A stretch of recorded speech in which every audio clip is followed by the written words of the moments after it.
শীত এলেই কম বেশি সব বাড়িতেই সিমের এই লাড়াটা তৈরি করা হয়। আমাদের বগুড়া অঞ্চলে এটাকে আমরা ভাজি বলে থাকি। আসসালামু আলাইকুম।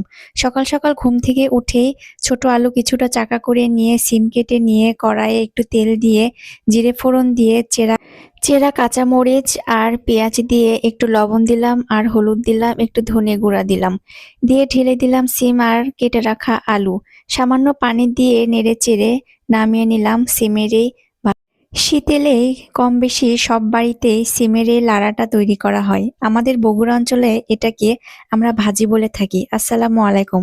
সকাল সকাল ঘুম থেকে উঠেই ছোট আলু কিছুটা চাকা করে নিয়ে সিম কেটে নিয়ে কড়াইয়ে একটু তেল দিয়ে জিরে ফোড়ন দিয়ে চেরা চেরা কাঁচামরিচ আর পেঁয়াজ দিয়ে একটু লবণ দিলাম আর হলুদ দিলাম, একটু ধনে গুঁড়া দিলাম, দিয়ে ঢেলে দিলাম সিম আর কেটে রাখা আলু। সামান্য পানি দিয়ে নেড়ে চেড়ে নামিয়ে নিলাম সিমের এই